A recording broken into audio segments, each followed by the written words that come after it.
마태복음 4장 12절부터 17절까지 함께 읽습니다. 예수님께서 요한의 잡힘을 들으시고 갈릴리로 물러가셨다가 나사렛을 떠나 스불론과 납달리 지경 해변에 있는 가버나움에 가서 사시니 이는 선지자 이사야로 하신 말씀을 이루려 하심이라. 일러스되 스불론 땅과 납달리 땅과 요단강 저편 해변길과 이방의 갈릴리여, 흑암에 앉은 백성이 큰 빛을 보았고 사망의 땅과 그늘에 앉은 자들에게 빛이 비추었도다 하였느니라. 이때부터 예수님께서 비로소 전파하여 가라사대 회개하라 천국이 가까웠느니라 하시더라. 아멘. 천하인간에 예수님이 아니면 아무도 구원받을 수 없고 예수님이 아니면 아무도 하나님 앞에 설 수 없으며 예수님이 아니면 그 사람은 결코 천국을 소유하고 가질 수 없습니다. 그래서 예수를 믿으라 하는 것이 복된 소식, 구원의 소식의 핵심이 됩니다. 주님께서 이 전도를 시작하실 때에 회개하라 천국이 가까웠느니라 하시고 복음을 전하고 전도를 시작하셨습니다. 오늘의 말씀은 기본적으로 구원의 여정 혹은 믿음의 여정이 어떻게 되는가, 믿음의 여정이 어떻게 되는가, 신앙의 여정이 어떻게 되는가 하는 것을 살펴보려고 합니다. 전체적인 신앙과 믿음 생활의 여정을 우리가 한번 전체적인 그림과 지도를 살펴보는 것은 꽤 중요할 거라고 생각합니다. 어떤 사람이 예수를 믿게 되는 것은 참 신비로운 일입니다. 신비로운 일이에요. 저는 옛날에 그렇게 생각했습니다. 사형리식으로 예수님이 당신 죄를 위해 죽으셨습니다. 그러니 예수를 믿으십시오. 영접기도 따라하십시오. 그렇게 하면 예수를 단순하게 믿게 된다라고 생각했습니다. 그런데 어떤 사람은 그렇게 예수를 믿게 되고 또 어떤 사람은 기도에 대한 말씀, 어려움 중에 하나님께 기도해야 되겠다 마음 먹고 기도하는데 눈물이 터지고 기쁨이 임하고 그러면서 예수님을 만나고 하나님 아버지를 만나는 사람들도 있고, 또 어떤 사람은 그냥 잠자는 중에 문득 내가 기도해야 되겠다 하는 마음이 드는 가운데 그런 사람도 있고, 또 어떤 사람은 길 지나가다가 노방전도하는 사람의 마이크 소리를 들었는데 거기에서 죄를 꾸짖는 그런 이야기를 들은 다음에 거기에서 그걸 받아들이고 예수를 믿게 된 사람들이 있고, 그래서 예수를 믿는 것을 보면 단순하게 답이 있는 거라기보다는 천인천색 만인만색, 만 가지 사람은 만 가지 모양으로 예수를 믿고 만나게 되고 천 가지 모양으로 예수를 믿고 만나게 되는 것을 알 수가 있습니다. 대신에 이제 핵심적인 것, 예수를 믿게 되는 핵심적인 것은 몇 가지가 있는 것 같아요. 공통적인 요소는 몇 가지가 있는 것 같아요.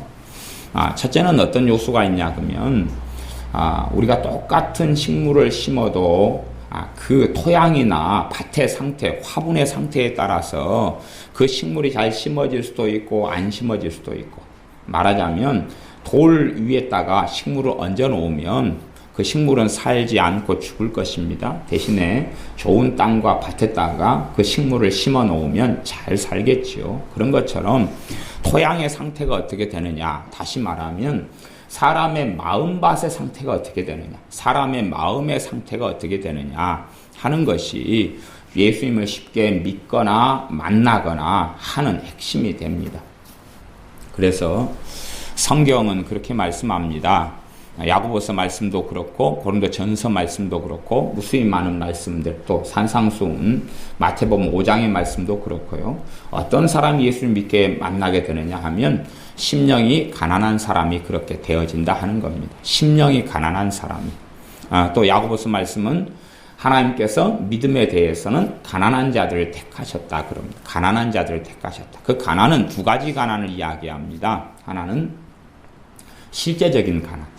그래서 가난한 사람 가운데 예수를 믿게 되는 사람들이 훨씬 더 많습니다. 실제적인 가난.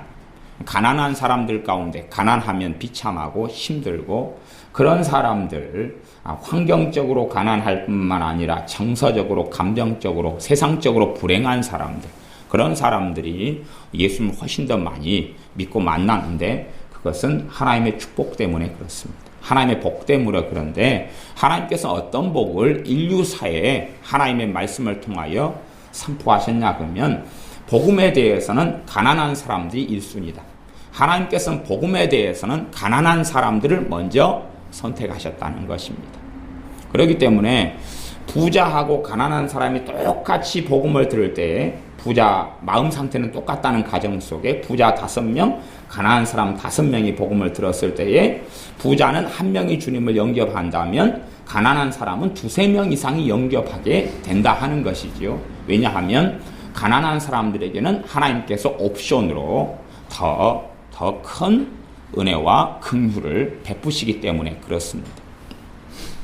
부자가 배고프다 할 때 하고 돈이 없는 사람이 배고프다 할 때 하고 우리가 같은 긍휼과 은혜를 품는 건 아니잖아요.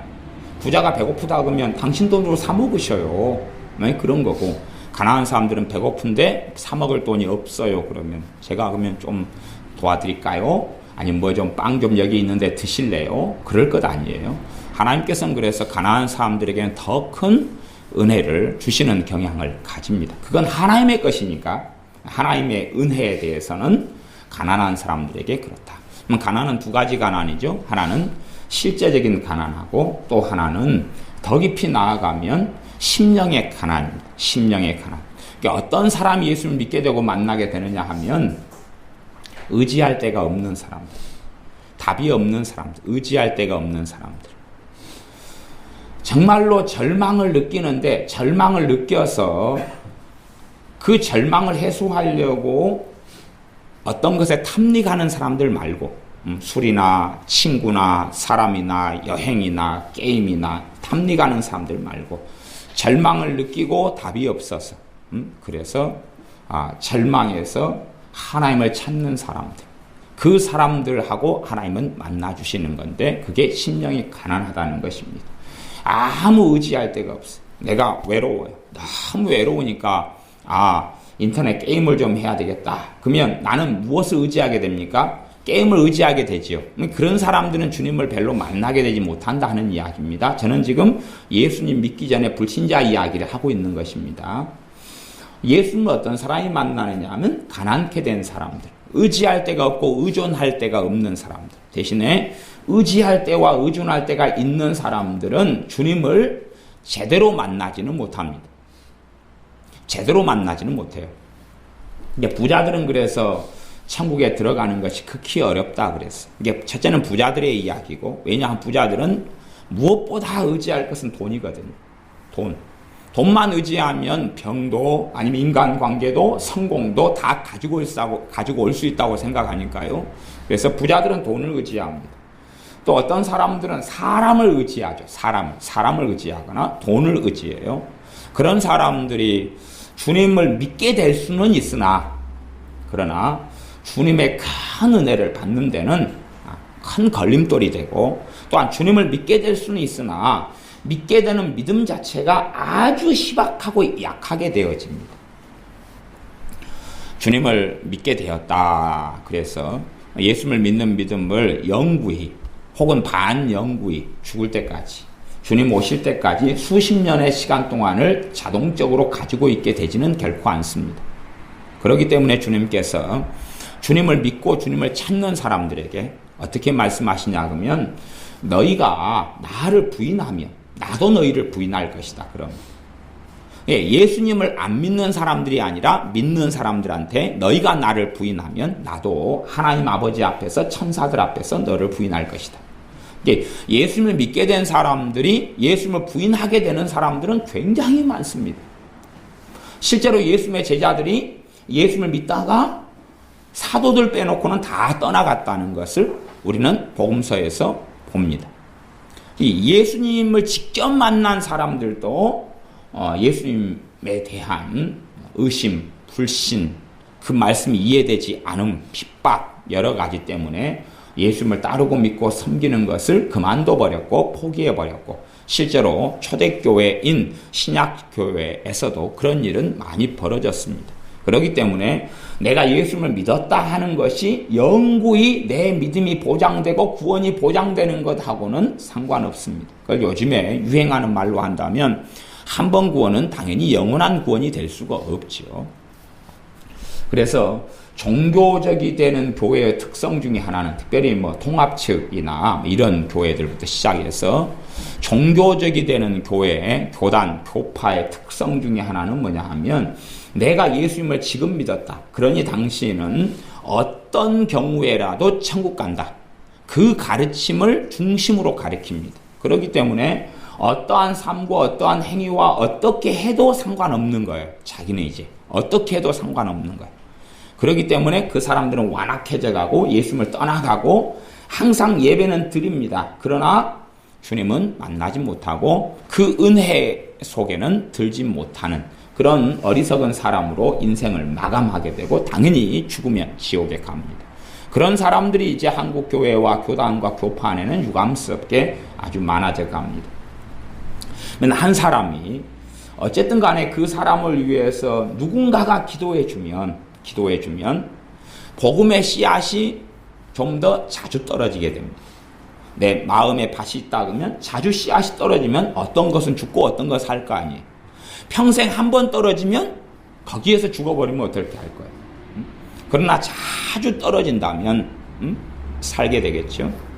그러나 이제 그렇게 해서 예수님을 누군가 중보기도 해주고 그래서 그러면서 누군가 주님의 사랑으로 사랑해주고 그러면 그 사람은 좀 더 믿게 되기 쉬운 환경이 되어집니다. 환경이에요. 믿는 것은 그 사람만이 하는 것입니다.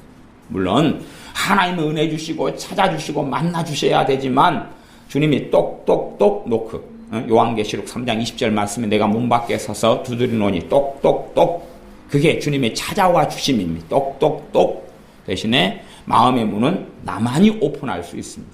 나만이 열 수가 있어요. 누가 내게 악담을 하고 저주를 하는 말을 해도 내가 마음에 받아들이니까 저주가 되는 것입니다. 내가 마음에 받아들이니까 증오가 되고 한이 되고 상처가 되는 것이에요. 안 받아들이면 아무 영향을 안 미칩니다.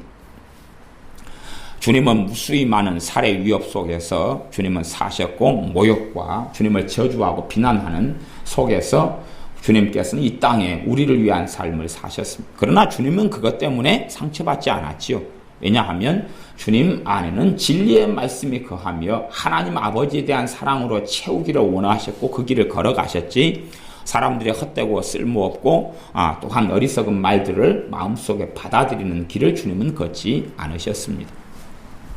그래서 어떤 사람이 예수님을 믿게 돼요. 여러 방식과 방법을 통해서 일들을 통해서요. 그가 마음이 가난하게 될 때에 이제 주님을 영접하고 만날 기회가 됩니다. 그가 마음이 가난하게 될 때. 그렇기 때문에 실제로는 현 시대의 삶 속에서는 또 대한민국 같이 우리 같이 복지국가에 사는 사람들은 주님을 만나지만 제대로 만나는 사람은 드물어집니다. 제대로 만나는 사람은 드물어져요. 예수님을 믿고 만나지만 제대로 만나진 않아요. 정말로 내 마음이 분고해지고 내 마음이 가난해지고 그래서 주님을 만나면 많은 경우에 성령 충만이 오고 큰 은혜가 옵니다. 그 사람이 창기였든지 세리였든지 귀신 들린 자였든지 아니면 어떤 마약 중독자였든지 상관없이 그 사람이 정말로 주님을 원하고 찾고 구하면 주님은 만나 주십니다. 물론 만나 주신다는 것이 형체와 눈에 보이는 모습을 가지고 만나 주시는 게 아니라 영적으로 만나 주시니까 대신에 결과는 당연히 나타나죠. 주님이 만나 주시는 결과는 무엇이 찾아옵니까? 평안이 찾아옵니다. 안식과 쉼이 찾아옵니다. 어제하고 오늘하고 환경이 안 변했어요. 어제도 근심 10가지 되는 환경, 오늘도 근심 10가지 되는 환경인데 어제는 예수님 안 만났고 오늘은 만났으면 내 마음에 안식과 쉼이 찾아와요. 그 다음에 평안이 찾아와요. 그러면 그것을 주님을 만났다라고 말하는 것이에요. 영적으로 주님을 만났다. 주님을 영접하고 믿은 사람들은 평안이 찾아와요. 평안이 찾아와요. 그걸 넘어서서 정말로 주님을 많이 찾는 사람들 또한 더 큰 그거 두 번째 은혜다, 두 번째 축복이라고 이야기하는 것이 있는데 그건 성령 세례와 성령 충만을 받는 것입니다. 성령 세례와 성령 충만은 크게 두 종류의 모습과 모양을 가집니다. 하나는 아주 급격하게 불처럼 임하는 성령 충만과 성령 세례가 있어요. 불처럼 임해가지고 갑자기 뜨거워지고 팔딱팔딱 뛰고 성령 그런 충만이나 세례가 왔을 때에 일반적으로 병이 있는 것이 병도 치유돼 버리는 그러한 역사하심이 나타나기도 합니다. 뜨겁게 갑자기 그냥 오늘 저녁하고 점심때하고 다른 사람이 되고 말아요.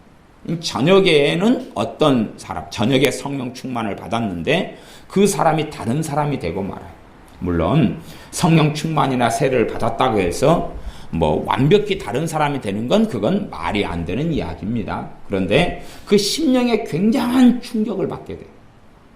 왜냐하면 성령 충만이 임하게 될 때는 내가 보는 눈이 시각과 시선이 바뀌어지는 경향을 가지거든. 세계관과 가치관이 충격적인 경험을 통해서 아주 그냥 생생하게 하나님을 느끼고 체험하고 만납니다. 굉장히 충격적인 경험이죠. 살아계신 하나님을 가까이에서 체험하고 그 사랑을 경험하고 은혜를 받고 살아계심을 생생하게 느낍니다. 거기에서 이제 급격한 변화를 가져오는 경우들이 있습니다. 급격한 변화 누가 가져오는 거죠? 내가 가져와요. 내가 가져와요. 성령 충만이 가져오는 게 아니고 내가 생생한 그 성령 충만을 통해 하나님께서 더 강하게 내 가슴을 두드리고 그리고 충돌하고 하나님과 내가 충돌해요. 그런 다음에 이제는 내가 이게 아니구나. 우리의 자녀가 공부를 안 하고 살다가 어느 때에 공부에 대한 충격을 느낍니다. 충격. 그걸 다른 말로 하면 동기부여다 그래요. 이 상태는 내가 안 되겠구나. 정신을 차리고 공부해야 되겠구나 하는 어떤 뭔가의 생각의 전환, 사고의 전환의 어떤 기회를 맞이해요. 그 다음에는 공부를 열심히 하기 시작해요. 그런 것처럼 그 충격을 받아요. 성령 충만과 세례를 통해서는. 그리고 그것을 받아들일 수도 있고 안 받아들일 수 있어요. 받아들이면 급격한 삶의 변화가 어느 정도까지 일어나요. 급격한 삶의 변화가. 물론 유감스럽게 단지 현 시대에 믿는 사람들은 예수님을 영접하는 정도에서 끝나고 말아요. 그렇기 때문에 이 가치관이나 생각의 변화 자체가 별로 일어나지를 않아요. 예수님 영접하는 상태 속에서는 그렇습니다. 그리고 이제 성령 충만과 세례가 한순간에 급격하게 임하는 성령 충만과 세례가 있고 그 다음에 조금씩 꼭 물에다가 빵을 넣어놓으면 빵이 조금씩 적셔지는 것처럼 아니면 물을 끓이는데 작은 온도로 이렇게 끓이면 조금 데워져가 점점 뜨거워지는 것처럼 오는 성령 충만과 세례도 있어요. 그런 경우는 모태신앙이나 아니면은 오랜 세월 동안에 예배하는 삶 속에서 벌어지는 경우들이 많이 있어요. 그러니까 성령 세례와 충만은 크게 두 가지 어떤 양상이 있다. 그렇게 말씀드립니다. 그렇게 해서 차근히 점진적으로 오는 성령 세례하고 충만은 내가 성령 세례 받았는지 안 받았는지를 잘 구분하지 못하게 되는 부분이 있어요. 꼭 개구리를 미지근한 물에 넣고 이제 열을 가하기 시작하면 개구리는 변온동물이에요. 온도에 적응을 하는 이런 파충류니까 점점 뜨거워져가지고 펄펄 끓을 때까지도 개구리는 적응하고 지내버려요. 그러다 갑자기 너무 뜨거워지니까 뜨거라고 나가려고 그러는데 이미 익어버려요. 그래서 개구리 탕을 해먹죠. 개구리 탕을 해먹으면 개구리를 안 죽여도 탕을 할 수가 있어요. 그냥 찬물에다가 딱 집어넣고 가열하면 걔는 안 튀어나갑니다. 거기서 딱 삶아 죽죠. 그런 것처럼 이제 성령 역사하심도 조금 들어올 수 있습니다. 근데 어떤 사람은 깊이 있는 은혜 속에 들어가지 못하냐 그러면 회개하라 천국이 가까웠느니라. 예수를 믿게 된 사람들이 지금 이 마태복음 4장에서 회개하라 천국이 가까웠느니라, 참 이 말씀도 난해 구절이고 어려운 말씀에 속합니다. 쉬운 말씀이 아니에요. 왜 쉬운 말씀이 아니냐 그러면 안 믿는 사람한테, 하나님도 모르는 사람한테 회개하라. 회개가 뭔데요? 모르잖아요. 그러니까 이건 지금 회개하라 천국이 가까웠느니라는 누구에게 주님께서 하신 말씀이냐 그러면 유대인들에게 하신 말씀이에요.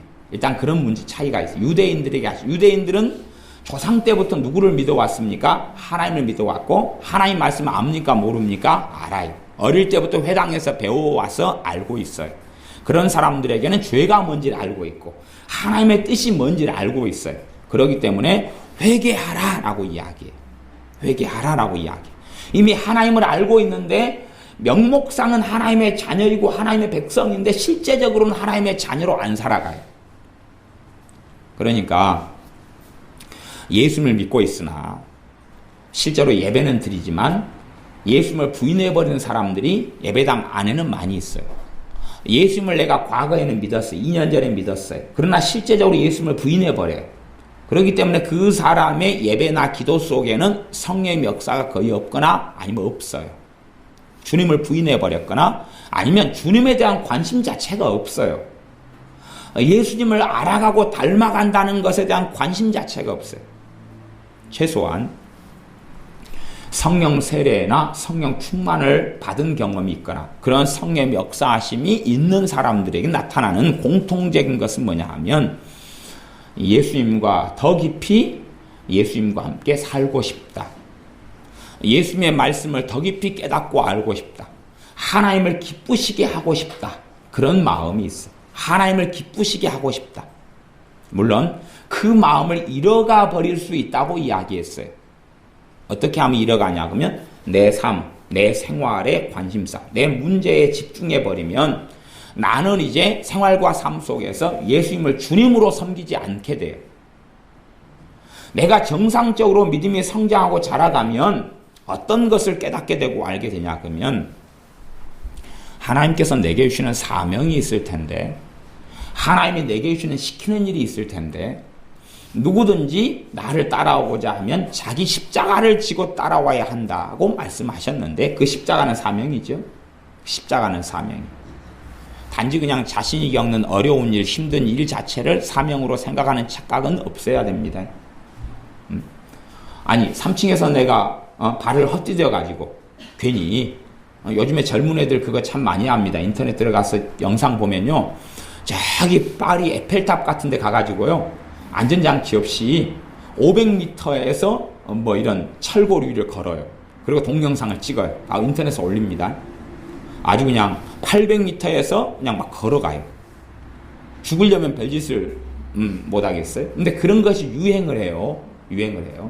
인터넷에 올리고 유튜브에 올리고 그럽니다. 그런 것처럼 이제 2층이나 3층 난간에 가서 나도 한번 걸어봐야지. 그리고 쇼를 하다가 발을 헛디뎌서 떨어집니다. 그리고 장애인이 되고 말아요. 다리가 다쳐서 장애인이 되고 불구가 되고 말아요. 그 다음에 불구로 살아가는 삶에 대해서 내 사명이다 생각하면 그건 사명이 아니죠. 그걸 변태라 그러는 거죠. 쓸데없는 일을 해가지고 겪는 고통과 아픔일 뿐이다 하는 것입니다. 사명은 그런 건 아니다 그런 말이에요.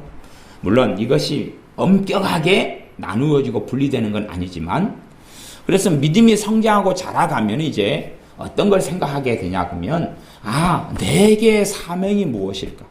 내가 하나님을 위해서 어떻게 무엇을 하다가 살다가 하나님께 갈까? 그런 마음과 자각을 가지고 자기의 사명을 발견해 가는 사람들 그리고 그 사명에서 쓰임받고 사는 사람들이 이제 기본 수준을 넘어섰구나. 기본 수준을 넘어서서 예수님을 사랑하고 그분과 함께 사는 여정 속에 들어가는구나 하는 걸 알 수가 있습니다. 이게 기본 신앙 속에서는 이제 예수님을 믿는 가운데서는 자기 일에만 몰두하게 되어져. 근데 그 사람이 정상적으로 믿음이 성장하고 자라가면 자기 일에만 몰두하는 것이 자기의 생활에만 몰두하고 자기의 어려움에만 몰두하던 데서 이제 하나님이 내게 주신 십자가, 하나님이 내게 나를 불러주신, 하나님이 내게 어떤 일과 어떤 일에 불러주심에 내가 주의하게 됩니다. 머리는 주 예수님 한 분뿐이신데 몸은 많은 지체가 있다 그랬습니다. 그게 고린도전서 12장의 말씀이고 신약 성경의 말씀입니다. 몸에 많은 지체가 있다. 손이 있고 발이 있고 코가 있고 눈이 있고 입이 있고 귀가 있고 뭐 여러 가지 몸의 지체가 있다. 그러면 교회는 몸의 지체인데 교회인 내 지체가 활동을 해야 되죠. 내가 검지손가락이다. 그러면 검지손가락이 정상으로 활동을 안 하면 어떻게 되겠어요? 그 사람은 심각한 문제가 생기죠. 아니, 마우스를 이렇게 누르는데 이 손가락이 활동을 안 해요. 꼼짝을 안 해요. 그러면 검지손가락이 아니라 뭘로 눌러야 되지? 엄지로 누르거나 가운데 중지로 누르거나 약지로 누르거나 뭐 그래야 될 거 아니에요. 네, 그런 것처럼 또 발에 있어서 내가 엄지발가락인데 내가 활동을 안 해요. 일하기 싫다는 거예요. 걸어 다닐 때마다 엄지발가락에 힘이 들어가서 하중을 받은 다음에 잘 걷게 하는데 엄지가 자기가 일을 안 하고 흐물흐물하는 것이에요. 그러자면 사실은 자신도 병 들어갈 뿐 아니라 함께 믿는 신앙생활 하는 사람들도 병 들어가게 되지. 한 지체가 고통을 받으면 다른 지체도 고통을 받는다. 내가 다른 믿음의 사람들로 인하여서 도움을 받고 나도 내 사명을 통하여 돕고 섬기면서 그 몸은 건강해져 가고 성장해 가는 것이 교회인데 내가 기능을 하지 않아요. 기능을 하지 않아요. 믿는 신자들이 이제 믿음이 성장하고 자라가면 사명을 감당해야 되고 기능을 해야 돼요.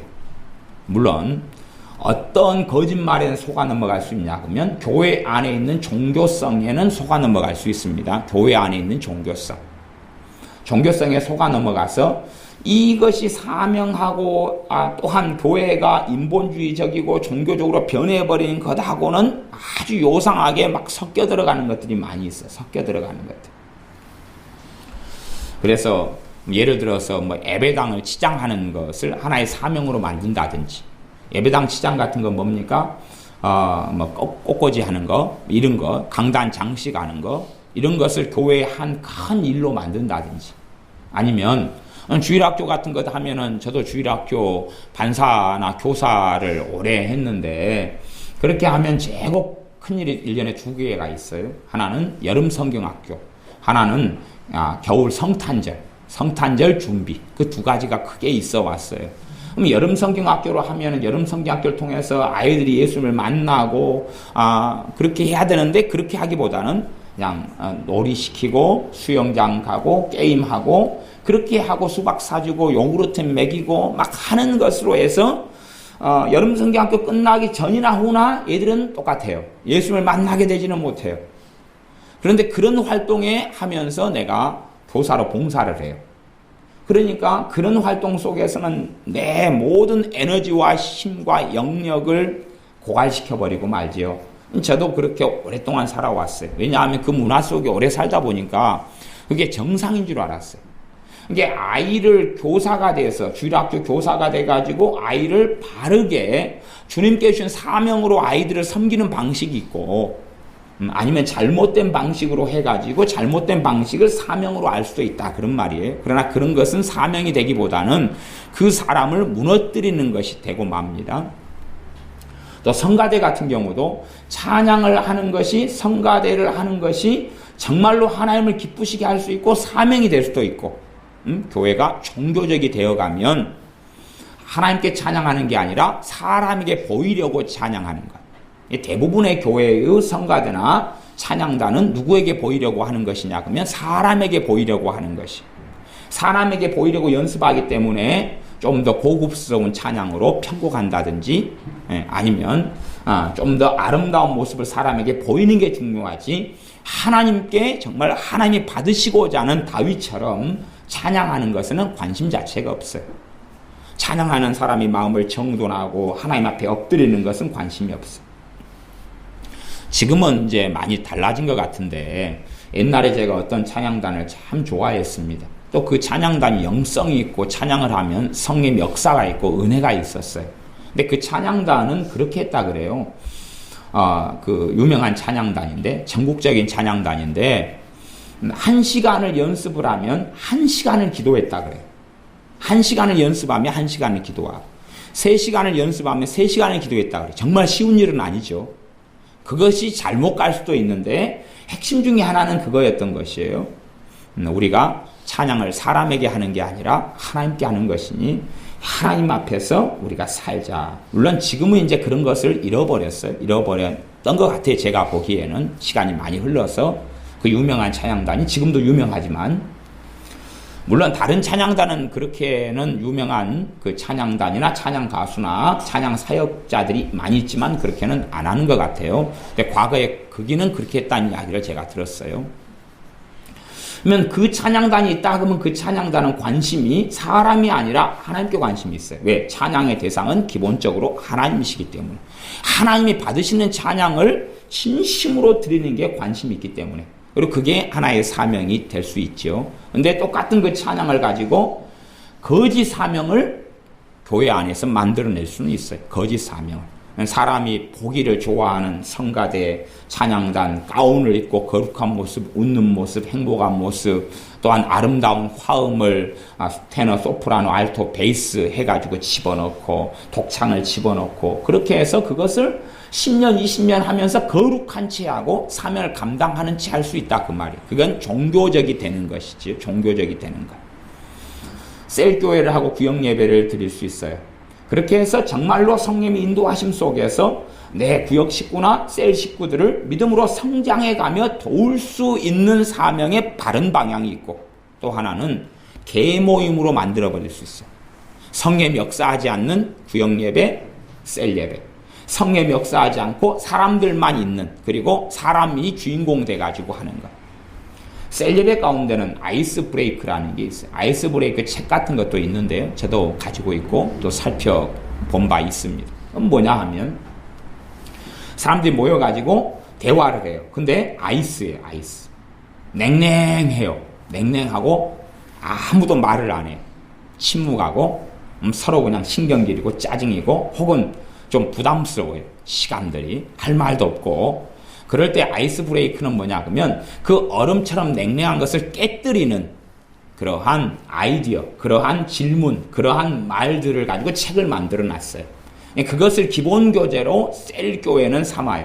그런 다음에 그걸 공부해요. 공부한 다음에 이 상황에서는 이런 말을 넣어가지고 분위기를 좋게 만들고 이 상황에서는 이런 말에서 분위기를 좋게 만들어라 그래요. 그것은 세상적으로는 굉장히 지혜 있는 모습이잖아요. 그런데 그런 아이스 같은 얼음 같은 그런 상황, 냉랭한 상황이 되면 왜 그 사람은 성령님을 의지하지 않고 주님을 의지하지 않지요? 너 말에 구변을 주리라, 지혜를 주리라, 입에 말을 담아 주리라 하는 주님을 의지하지는 않고 그냥 인간적인 방법을 도모하기 시작하죠. 거기서는 사실은 사명이 아니라 된장이 되고 말고 어리석음이 되고 맙니다. 똑같은 그 사명의 자리인데 그것을 사명 비슷한 모조품으로 만들어 갈 수 있다 그런 말이에요. 점점점 이제 교회 안에 사명이 아닌 모조품들이 굉장히 많아져 가고 있어요. 정말로 내가 주님께서 주신 여러분이 어린 자녀고 부모님이 계시다는 가정한다면 부모님이 여러분에게 어떤 심부름 시켰어요. 여러분이 심부름을 해서 여기 아빠가 담배 사오라 그랬죠. 그런 심부름 상당히 곤란하죠. 그거 말고 아빠가 누구 집에 죽을 썼으니까 저 집 할머니가 몸이 아프니까 팥죽 갖다 드리라고 그래서 갖다 드리고 왔어요. 아빠. 그러면 아빠가 기분이 좋겠어요? 안 좋겠어요? 좋지요. 그러면 아빠하고 자식하고 자녀하고 관계가 향상돼요? 향상되지 않아요? 향상되죠. 그럴 거 아니에요. 아버지 하나님에 대한 순종을 내가 하고 있어요. 그 순종의 하나가 사명이잖아요. 그러면 내가 사명을 감당할수록 아버지 하나님과 관계가 어찌 돼요? 좋아져요. 좋아져. 그러면 내가 하나님 준 사명으로 내가 성가대원을 10년을 했다 그러면 그 10년의 여정 속에 하나님 아버지하고 관계가 어찌 돼요? 좋아져요. 10년 동안 시킨 일을 했는데 얼마나 아버지께서 기뻐하시겠어요? 그런데 관계가 안 좋아져요. 그것은 사명이 아니었고 혹은 사명이 있었으나 인간적인 방법으로 하나님을 섬긴 게 아니라 사람의 기분을 좋게 해준 거예요.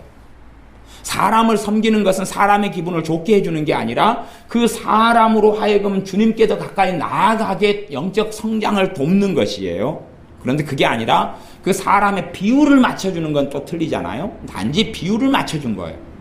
사람에게 보기에 좋게 해준 거예요. 그러니 하나님과 10년 동안의 찬양 성가대를 했는데 하나님과 가까워지기보다는 하나님과 멀어져 버려요. 왜냐하면 사명을 감당한 게 아니라 하나님 앞에 장난을 쳐왔거든요. 그러니 하나님과 점점점 멀어져 버리고 말죠. 그런 일들이 이제 우리가 사명이라는 것 속에는 어리석음들이 많이 있어요. 그러니까 우리가 어린 믿음에서 성장하고 자라가면 어디에 눈을 뜨게 되냐 그러면 사명에 눈을 뜨게 되기 시작해요. 사명에 눈을 뜨게 돼요. 왜냐하면 나의 부르심의 이유와 목적을 성취해 가거든요. 각 사람마다 자기가 잘할 수 있는 일이 있어요. 잘할 수 있는 일. 그냥 인간적인 이야기고 하나님께서는 각 사람에게 잘할 수 있도록 그가 사명의 눈을 뜨기 시작하고 그 길을 걸어간다면 혹은 예수를 믿기 시작할 처음부터 은사를 주셔요. 그 사람에게 성령의 은사를 주셔요. 혹은 그 사람이 주님을 찾고 나아가면 나중에라도 은사를 주셔요. 그 은사는 무엇과 관련되냐 그러면 사명하고 관련돼요. 사명하고 관련돼요. 그래서 그 사람이 주님을 사랑하고 나아갈 때에 그 사람이 사명을 감당하게 되어지죠.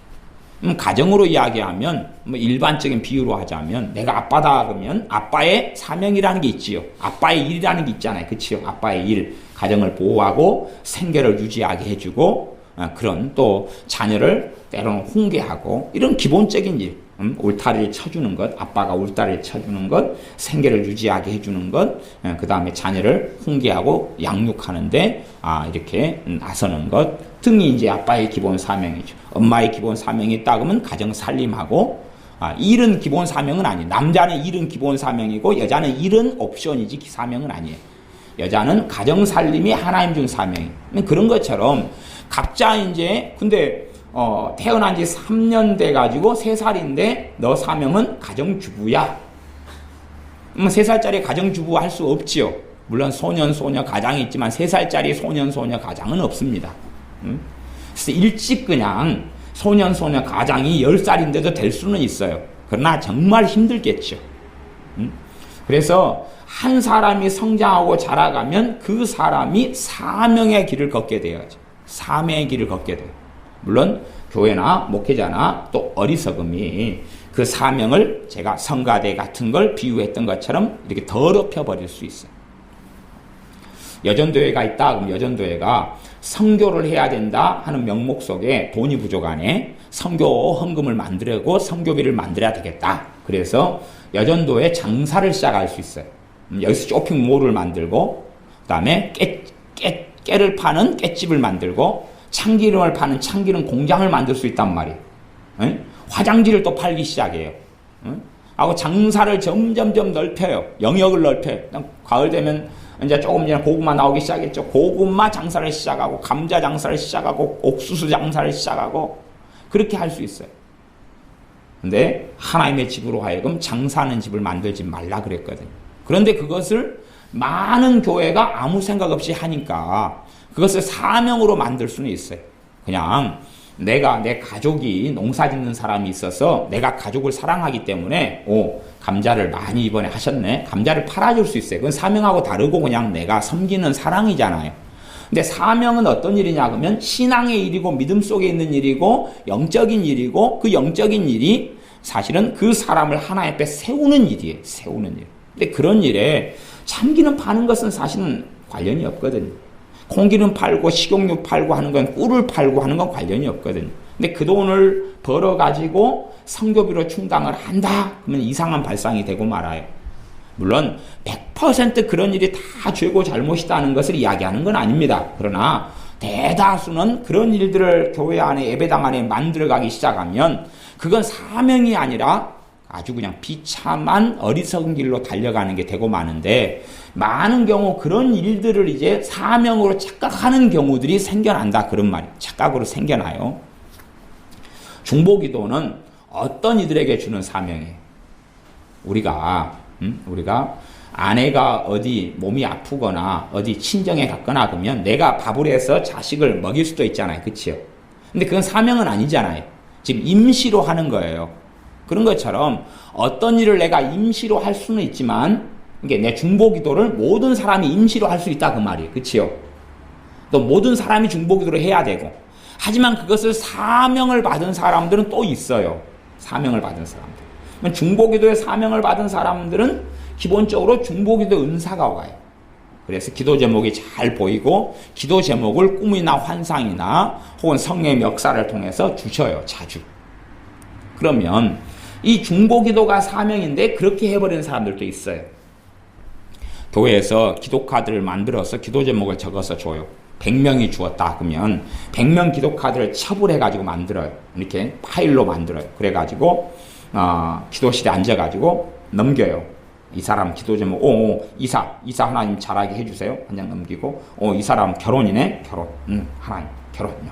이 사람, 이 사람은 직장 좋은 직장이네, 직장요 넘기고, 그렇게 해서 그 사람들이 원하는 기도를 막 해줘요. 그러면 그런 중보기도는 중보기도가 사명 가운데 하나인데 그런 중보기도는 아주 잘못돼 버린 것이. 그걸 인본주의적이다 그런 것이. 기도는요. 그 사람이 원하는 기도를 해야 되지만 중보기도, 하나님께 기도의 사명을 받은 사람들은 첫 번째는 그 사람에게 사명을 받은 게 아니라 하나님께 받은 거예요. 그러니까 하나님에게 귀를 기울여야 돼요. 어떤 사람이 나는 지금 좋은 직장을 지금 구해야 됩니다. 그렇게 기도를 해달라 그래요. 그리고 내가 그 기도를 해요. 하는데 하나님이 찬성을 안 해요. 중보기도자는 좀 더 그것을 잘 느끼거든요. 중보기도자는 중보기도의 은사가 있어요. 은사가 있으면 그 은사가 발동될 때하고 발동이 안 될 때를 알아요. 그러면 내가 그 사람이 직장을 놓고 기도했는데 기도를 해보면 중보기도 은사가 발동을 안 해요. 발동을 안 하면 이게 아닌가벼. 그리고 하나님이 그러면 이 사람한테 이 사람을 위해서 요구하는 기도가 하나님이 해달라는 기도가 다르지요. 그러면 뭘 해줄까요? 그렇게 가야 되고 하나님이 원하는 기도를 그 사람을 위해 해야 돼요. 어떨 때는 이 사람 직장이고 하나님도 직장을 원해요. 기도해 주기를. 이게 맞을 때는 상관없는데 맞는 경우가 열의 하나예요. 내 뜻과 사람의 뜻이 다르다 그랬어요. 맞는 경우가 열의 하나. 열의 하나인데 나는 사람들 입장에서 원하는 대로 다 해줘요. 그러면 그 사람은 중보기도자로 하나님이 부름받아가지고 중보기도를 하고 있지만 사명을 감당하는 거예요? 안 하는 거예요? 안 하는 게 되는 거예요. 기도는 그 사람이 원하는 기도 제목을 해주는 게 아니라 중보기도자는 하나님이 원하는 기도를 해주는 거예요. 저도 기도를 뭐뭐 해달라 기도 요청을 많이 받습니다. 많이 받지만 그리고 기도해드리겠습니다 하지만 실제로 그 사람들이 원하는 기도를 하나님께 드리다 보면 하나님이 노 하는 경우가 대부분이에요. 그러니까 그럴 때는 그 사람에게 하나님이 원하는 기도를 해줘요. 하나님께서 원하시는 기도를 해줘요. 그 사람이 아쉽고 답답하고 서럽고 절망스럽다 그래서 그 사람이 원하는 기도를 계속 다 해주다 보면 나는 그런 부분에 있어서 하나님을 이제 조종하려고 해요. 엄마, 밥 언제 먹을 거예요? 이따가 먹자. 밥 몇 시에 먹을 거예요? 이따가 먹자니까 밥 몇 시에 먹을 거예요? 밥 몇 시에 먹을 거예요? 오늘 반찬 뭐 해줄 거예요? 반찬 뭐 해줄 거예요? 그러면 이제 누구를 닥달하라는 것입니까? 자식이 엄마를 닥달하는 것이죠. 엄마를 조종하려는 거예요. 자기 의도성이 있으니까. 그래가지고 이제 엄마가 하도 닥달을 딸이 하니까 6시에 먹자 그랬어요. 6시가 됐어요. 엄마 6시에 지금 왜 밥 안 해줘요? 아까 엄마가 약속했잖아요. 그러니까 이제 엄마가 할 말이 없어. 미안하다. 약속했는데 왜 6시에 밥을 안 해줘요? 지금 6시 10분인데. 그리고 이제 짜증을 내고 원망을 해요. 어리석어지는 거죠. 자식은 어리석어지는 거예요. 그런 것처럼 하나님을 자꾸 조종을 하려는 거예요. 기도로 조종을 하려고 그러는데 그건 사실은 옳고 바른 것이 아니지요. 그러니까 우리가 하나님의 뜻대로 기도하면 들으십니다 그래요. 근데 우리가 하나님을 조종을 자꾸 하려고 그러면 우리의 필요와 우리의 일용할 양식과 우리의 원함을 기도하는 건 모든 사람이 할 수 있어요. 할 수 있어요. 그러나 하나님을 강요하고 조종할 수는 없어요. 정말로 내게 그것이 필요한 원함이고 하나님께서 주시기를 원하는 것이라면 하나님하고 나하고 코드가 맞아요. 그래서 기도하다 보면 하나님이 그 기도를 도와주셔요. 그 기도를 도와주셔요. 내 기도를 도와주셔요. 더 뜨겁게 할 수 있도록, 강하게 할 수 있도록, 간절하게 할 수 있도록, 더 믿음으로 할 수 있도록 도와주셔요. 그런데 안 도와주셔요. 많은 기도는 내가 하나님을 조종하는 것이 되어져. 조종하는 게. 엄마 이번에 내 생일이 한 달 뒤에 다가오는데 생일 선물 뭐 해줄까요? 그러게 다음날 엄마 생일 선물 이번에 뭐 해줄 거예요? 내 친구는 핸드폰 새로 바꿨다 그러고 내 친구는 120만 원짜리 컴퓨터를 받았다 그러고 노트북을 받았다 그러는데 나는 뭐 해줄 거예요? 계속 그래요. 조종하려고 그러는 것이. 안 맞잖아요 이게. 그런 것처럼 하나님을 조종하려고 그러는 것은 안 맞는다 하는 것이죠. 그러면 정상적으로는 한 아이가 태어나서 시간이 지나면 나이가 들고 기능을 하고 가정이나 사회 속에서도 사명을 감당하지. 하나님 앞에서가 아니라 그냥 일반적으로 가정에서 이야기한데도 그가 유치원생이 되고 학생이 되고 집에서 자녀가 되고 청소년이 되고 그다음 대학생이나 사회인이 되고 그렇게 해서 이제 자기 길을 걸어가는 것이 일반적인 것이죠. 그러나 어떤 아이가 태어나고 자란 다음에 20년이 흘러가도 유치원 아이로 그대로 남아있다면 그럼 이상한 거잖아요. 이게 정상적인 신앙생활은 예수를 믿는 삶의 여정은 시간이 흘러갈수록 은혜 받은 게 더 많아져야 돼. 은혜 받은 게 더 많아져야 돼. 하나님의 은혜 받은 게 더 많아져야 돼. 그리고 하나님과 더 가까워져야 돼. 그리고 더 성령 충만해져야 돼. 그러나 유감스럽게 역사적으로 항상 그래왔지만 예수님 믿는 사람들이 처음에 뜨겁게 예수를 믿다가 식어져 버리고 떠나버린 경우가 더 많았어요. 항상 그래왔어요. 그래서 요한계시록에 나오는 소아시아 7교회 같은 경우도 초대교회 끝미의 마지막 마무리 지점에 있었던 교회인데도 7교회 가운데 5교회는 엉망으로 변해버렸어요. 우리가 고린도 전서를 보면 고린도 교회를 세우려고 사도 바울이 정말 밤낮으로 말씀을 전했어요. 가르쳤어요. 사도 바울, 사도 중에 사도인 바울에게 배웠어요. 그러나 사도 바울이 떠난 다음에 얼마 지난 다음에 고린도 교회는 엉망이 되어져 버려가지고 그 엉망으로 망가진 걸 잡으려고 보낸 성경이 고린도 전서예요. 그 다음에 굉장히 야단치고 혼내고 말하자면 한 따까리 두 따까리 한 다음에 다시 위로하려고 다시 세우려고 보낸 성경이 고린도 후서예요. 갈라디아 교회는 사도 바울이 갈라디아 교회들을 세우고 복음을 전한 다음에 성령 충만해진 교회가 사도 바울이 떠나니까 그들을 미혹시키는 사람들을 받아들이고 잘못된 주의 종들을 받아들여가지고 예수님을 떠나버린 무수히 많은 사람들, 그 다음에 떠나가는 중인 사람들, 율법주의에 빠진 사람들, 어리석어진 사람들, 불신자가 돼버린 사람들로 잡탕이 돼버린 교회에 큰일이다. 너희들에게는 이제 저주가 있을 것이다. 그렇게 써서 아주 심각한 너희들 이제 곧 죽어. 당신들 지금 3일 지난다면 죽어. 한 걸음마다 떨어지면 낭떠러지 떨어져 죽어. 그런 심각한 경고를 보낸 성경. 그리고 그들을 새롭게 살도록 다시금 교훈하고 권면하고 책망하고 사랑으로 이야기하는 성경이 갈라디아서예요. 그러니 초대교회들도 시간이 흘러가면서 더 깊은 하나님의 은혜에 들기보다는 어떻게 됐어요?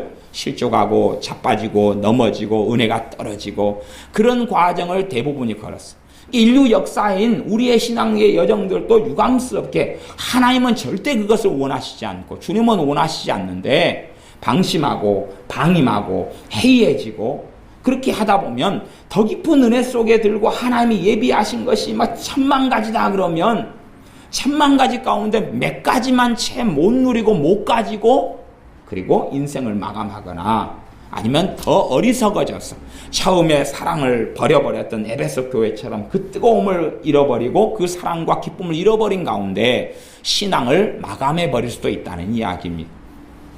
하나님 주신 사명을 감당하는 건 고사하고 내가 주님에 대한 사랑까지도 잊어버리고 식어버려. 그래서 한 아이가 초등학교 1학년인데 가방을 싸요. 가방을 두툼하게. 보니까 책이 안 들어있고 옷이 들어있어요. 니 뭐 하는 거냐? 가출하려는데요. 그러면 초등학교 1학년이 가방을 책가방을 가출 가방으로 만들어가지고 가출하면 사명을 감당하게 될까요? 될까요? 안 될 거 아니에요. 근데 아이가 근데 가출하려는 거예요. 성공해서 돌아온다고. 왜 성공해서 돌아오냐 그랬더니 용돈을 10,000원으로 인상시켜달라고 그랬대요. 근데 엄마 아빠가 인상시켜주기를 거부했어요. 부결이 됐어요. 짐 싸가지 나간다는 거예요. 자기가 벌어가지고 더 많이 벌어서 금이 환영한다는 거예요. 초등학교 1학년짜리가. 상당히 건강하고 건전한 생각이죠. 언제 돌아올는지는 몰라도. 우리가 정상적으로 믿음이 자라고 성장해 가면 그러면 기본적으로 이제 싸우게 되는 싸움이 있어요. 영적인 싸움. 영적인 싸움에는 크게 두 가지가 있습니다. 영적인 싸움은 크게 두 가지가 있어요. 내가 믿음이 자라게 되고 성장하게 되면 왜 많은 사람이 예수를 믿었으나 실족하고 넘어지고 자빠지고 에베소 교회가 되어져 버리고 라오디아 교회가 되어져 버리고 이렇게 되어져 버리고 마느냐. 두 가지 싸움을 싸우지 않기 때문에 그래. 두 가지 싸움에서 나아가지 않기 때문에 그런데 첫 번째 싸움은 죄와의 싸움입니다. 죄와의 싸움. 죄와 싸우는 것이. 죄와 싸워요. 죄를 깨달아가고 죄와 싸우는 것이. 예, 죄하고 싸우지 않는 사람들의 믿음이라는 것은 이제 별 볼 일이 없어져 버립니다. 죄하고 싸우기보다는 하나님하고 싸우는 사람들이 있어요. 아니, 하나님 왜 안 해주냐고. 하나님 원망하는 거.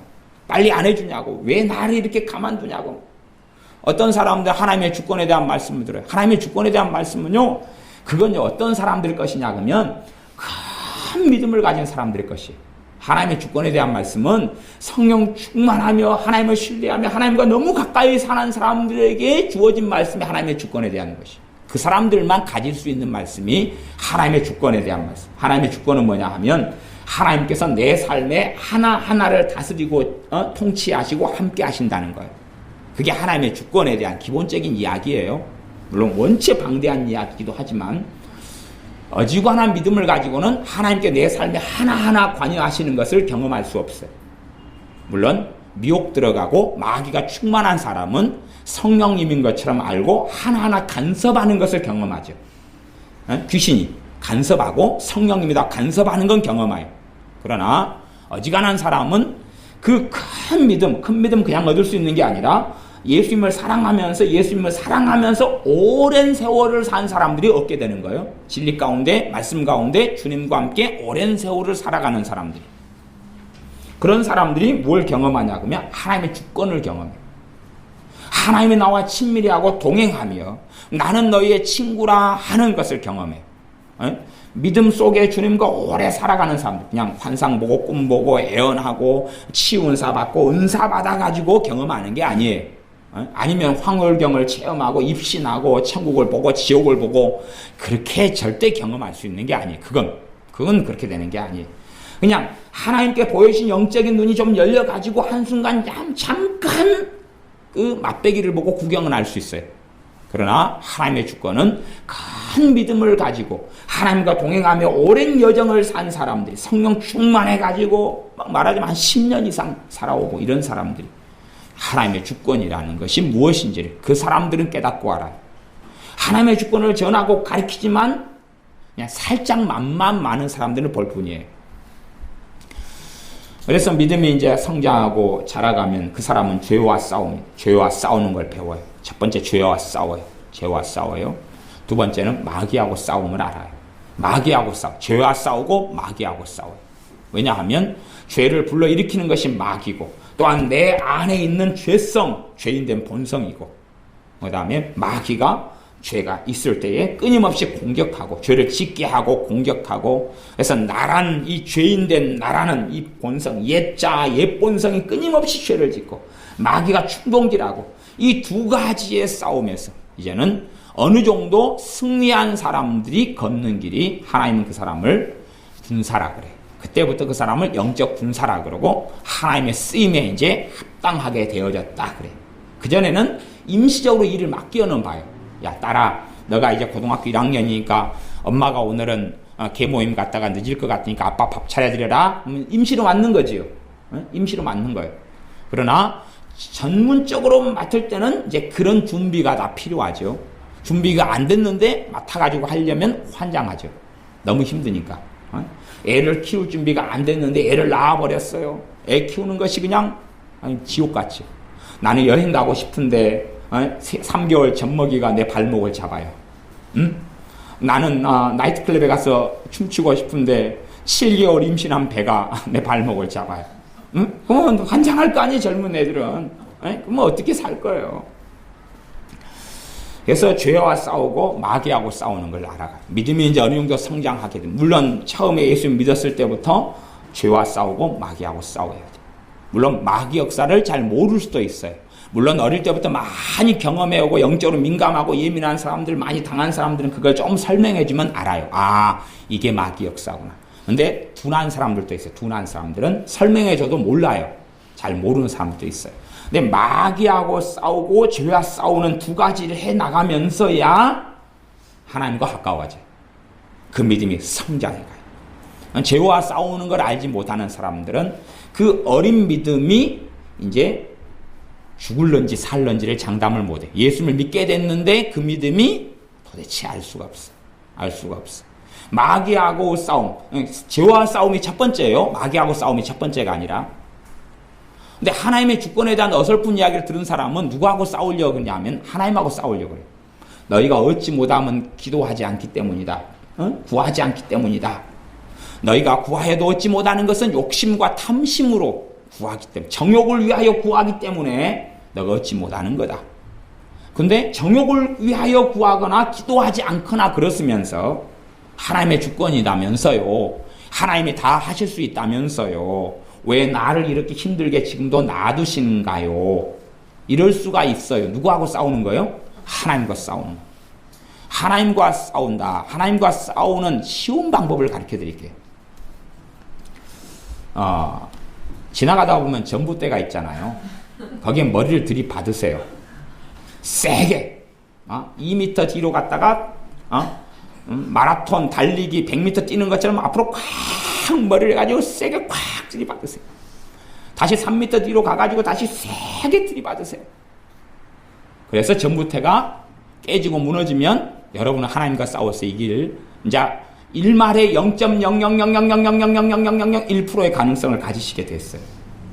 이제 준비가 0.0000001% 준비되신 거예요. 그러니까 먼저 뭐하고 해보셔야 되냐 그러면 안 되시면 전봇대까지 힘드시다 그러면 여기 콘크리트 기둥이 있네요. 콘크리트 기둥을 여러분이 요만큼 물러서셔가 달려가지고 머리를 꽉 받으시고 한 10번 받으신 다음에 저 기둥을 깨뜨리셔야 돼요. 좀 어느 정도. 그 다음 철근이 나오게 만들고 깨뜨리고 그 정도 딱 하시면 이제 여러분이 하나님과 싸울 0.0000001%의 준비가 되시는 거예요. 그러니까 일단 그거부터 해보셔야 돼요. 그거부터 해보신 다음에 하나님과 싸움에서 내가 좀 어느 정도의 좀 뭔가 가능성이 있을까. 어떤 사람은 야복강가에서 야곱이 천사와 씨름하던 걸 가지고 하나님과 싸우라 그러는데요. 그건요, 야곱은요, 그 긍휼에 호소한 거예요. 긍휼에. 나 좀 불쌍히 여겨달라고. 지금 나를 축복하지 않고, 하나님이 나를, 그 천사를 통해서 지금 하나님 역사하고 계시는 거거든요. 나를 지금 이렇게 버려두고 놔두면 나와 내 자식과 가족은 죽어요. 그러니 지금 하나님 말고는 답이 없는데, 하나님 지금 천사 보내가지고 자기를 시험하고 있는 걸 알거든요. 그러니까 나 못 놔요. 천사를 못 놓는 것은 하나님을 못 놓는다는 거예요. 그래서 하나님 앞에 긍휼히 엎드리고 하나님만을 붙잡고 있는 심령이 가난한 자를 간 거거든요. 그러니 하나님께서 그를 도와주시고 돌봐준 거예요. 그러니까 하나님과 싸울 수 있는 싸우는 방법이 배째라는 안 돼요. 불평하고 원망하고 그런 방식이 아니에요. 전에 은혜가 저를 기분 나쁘게 한 적이 있었어요. 아까 제게 편지를 써가지고 준 거예요. 사실은 편지도 보기 싫더라고요. 아까 편지를 던졌어요.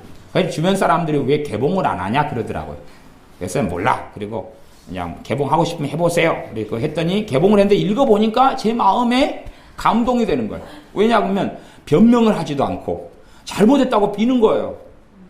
그러니까 얘가 용돈 줬지. 기억 안 나니? 내 용돈 줬어. 용돈 줬어. 기억 잘해봐.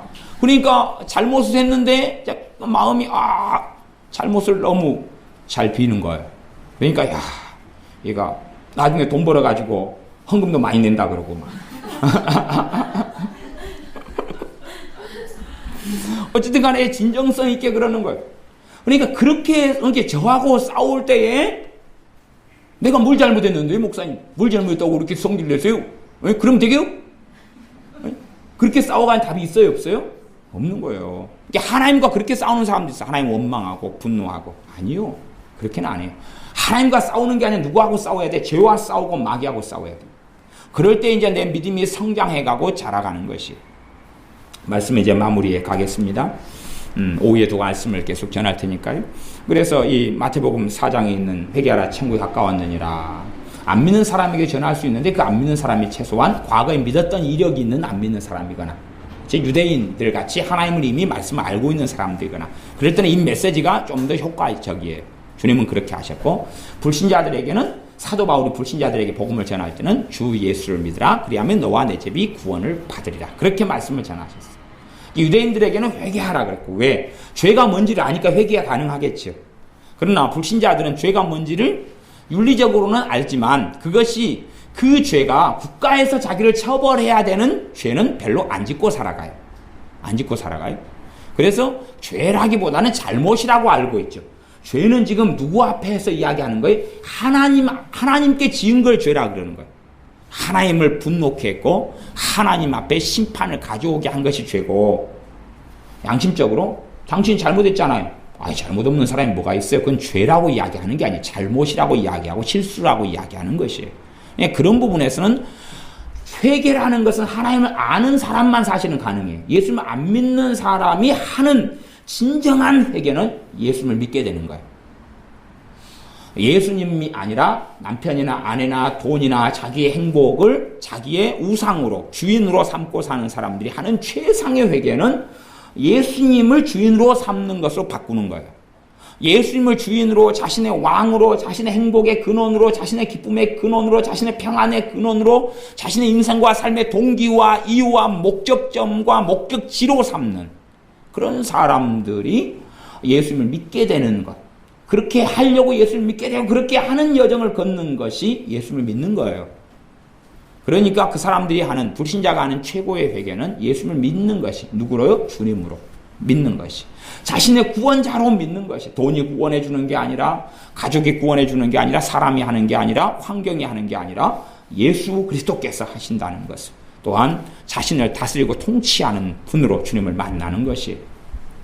왕병치대다 그러면 우리 군주, 우리 왕, 우리의 황제, 우리의 황제 폐하, 임금 폐하가 계시는데 그렇게 섬겼다가 예수를 믿게 되니까 우리의 임금보다 더 높은 내 임금이 계시구나. 나는 신하인데 내가 섬겨야 될 임금이 계시구나. 다니엘은 바벨론이나 이런 페르시아의 황제를 섬겼어요. 하지만 그가 진정으로 다니엘이 섬긴 황제와 임금은 하나님이었어요. 우리 대한민국 민주국가는 이 민주주의 사회는 주권이 국민에게 있어요. 그러니까 지가 막 큰 소리를 치면서 이번에 세월호 특별법도 무슨 말이에요? 그냥 개인에게 형사권과 경찰권을 주라는 거예요. 그러니까 세월호 유가족은 그냥 자기가 경찰이 되고 형사가 되고 검사가 된다는 이야기예요.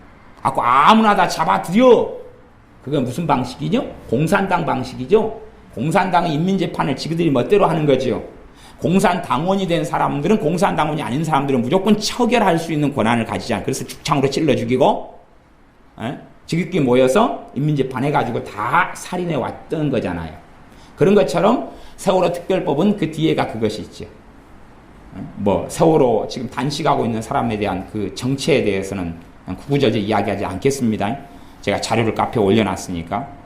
그런 사람들은 뒤쪽에 금속 노조원인데 사실은 그냥 죽었던 자식을 보살피고 돌본 사람이 아닌 그 자식을 이미 10년 전에 버려버린 사람이었죠. 그래가 교황한테 가서 거시기했잖아요. 가면을 쓰고 있는 거, 인두꺼비를 쓰고 있는 거죠. 어쨌든 그건 정치 이야기니까 내버려두고. 그래서 정말로 내가 섬겨야 될 왕. 민주주의 국가에서는 내가 섬겨야 될 왕이 누구였어요? 나였어요. 나였어요. 내 행복. 내가 왕이에요. 내가 왕.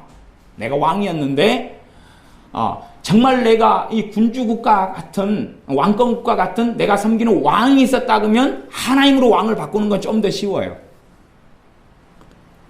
왕을 섬겼으면 누구의 행복을 위해 살았어요? 왕의 행복을 위해 살았죠. 왕의 명령에 따르려고 살았죠.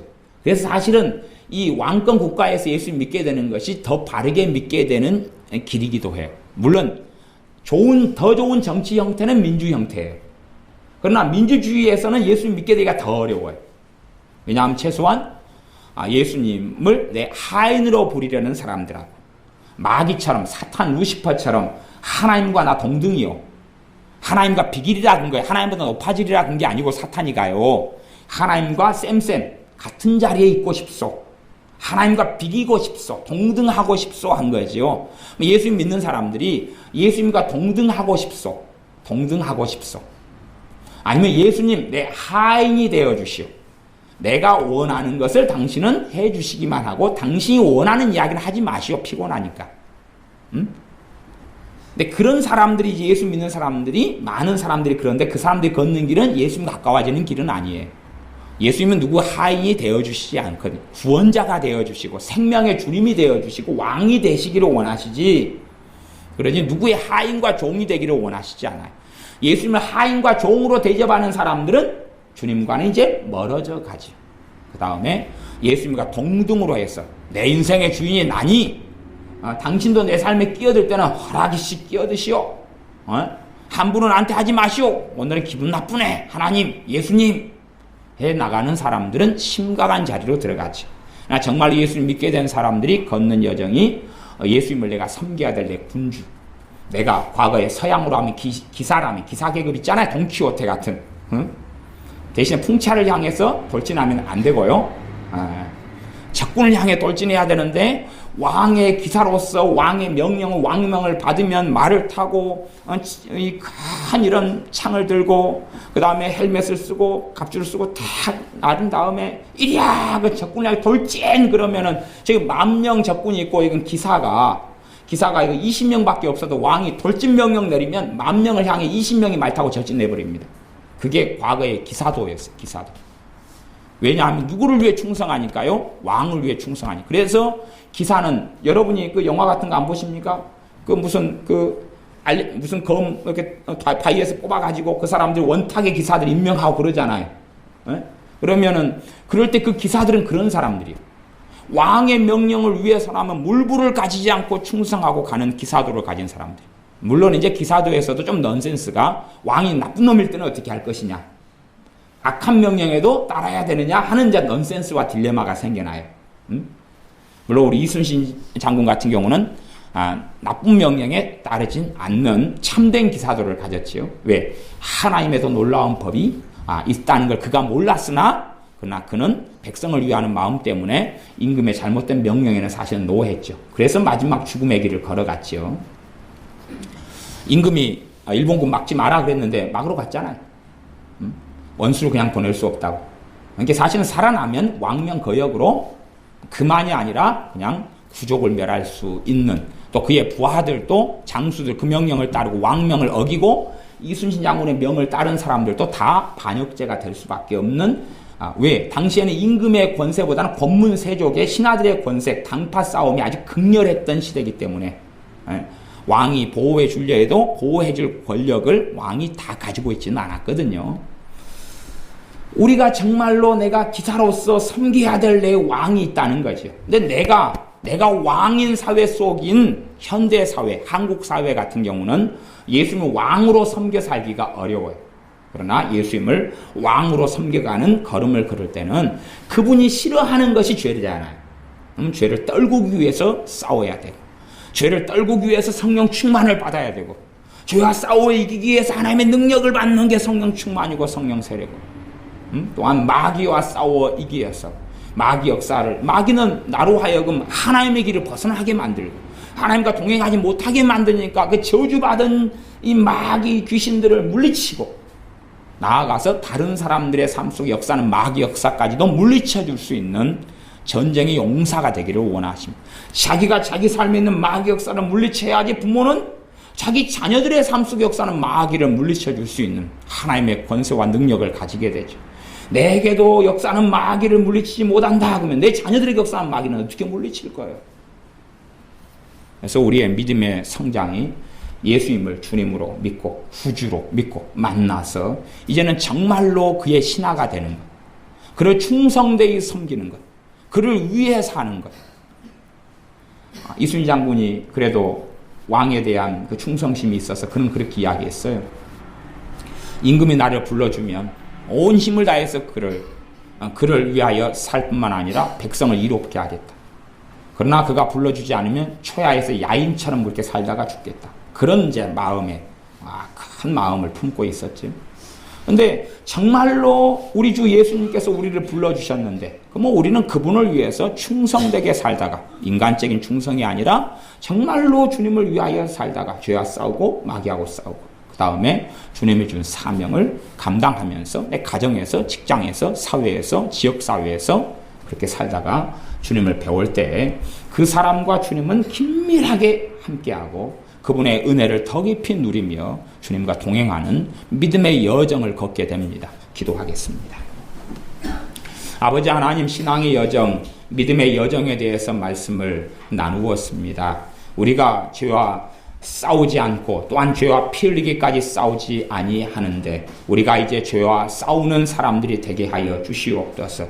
죄와 싸우지 않는 사람들에게 성령의 권능이 역사에 보아야 필요가 없사오매 우리가 죄와 싸우는 믿음의 사람들이 되게 하시며 거룩한 믿음의 여정을 걷게 하여 주시고, 또한 원수 마귀와 싸워서 죽이고 멸망시키는 마귀 역사를 무너뜨려 버리고 오히려 마귀의 노예와 지배 속에 억눌린 자, 잡힌 자들을 해방시켜주며 주님의 사람으로 살아가는데 돕고 섬기는 우리가 되게 하여 주시옵소서. 단지 우리가 하나님과 비길이라 혹은 하나님을 종과 노예로 부리는 사람들이 아니라 하나님께 순종하며 하나님을 기쁘시게 하며 하나님께 주시는 사명을 감당하고 짊어지는 그러한 믿음의 사람들이 되게 하여 주시옵소서. 예수님의 이름으로 기도하옵나이다. 아멘.